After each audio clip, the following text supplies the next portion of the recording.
La reine a gracieusement accepté la dissolution du Parlement et les élections législatives auront lieu le 6 mai.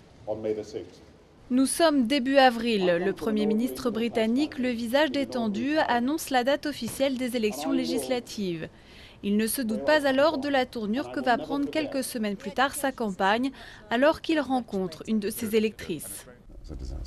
C'était un désastre, tout. C'est juste une sectaire.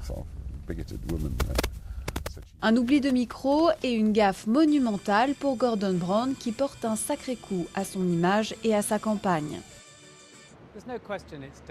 Il n'y a pas de doute, cela va avoir des conséquences négatives. Le Labour va perdre au moins un jour ou deux de campagne. Ils vont devoir se concentrer sur les derniers jours qu'il leur reste. Mais le risque est désormais que les électeurs pensent que le Premier ministre, le chef du Labour, dit certaines choses en public et le contraire en privé. Ses concurrents vont sûrement exploiter cette faiblesse.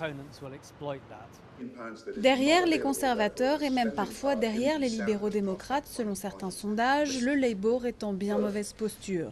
Mais la partie n'est pas gagnée non plus pour les conservateurs qui ont vu ces derniers mois leur belle avancée se réduire telle une peau de chagrin.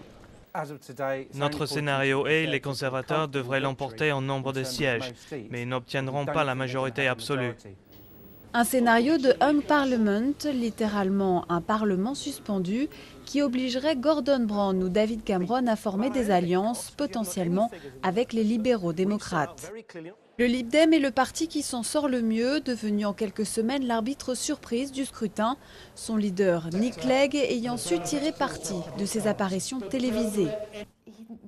Il n'était pas vraiment connu avant cette élection. L'exposition qu'il a gagnée pendant les débats télévisés est énorme. Les gens savent maintenant qui il est et grâce à ça, s'intéressent à qui sont les libéraux démocrates. Un scrutin particulièrement serré et particulièrement incertain où rien n'est encore joué. Pas de répit donc pour les trois candidats qui devront tirer parti au maximum de ces quelques jours restants.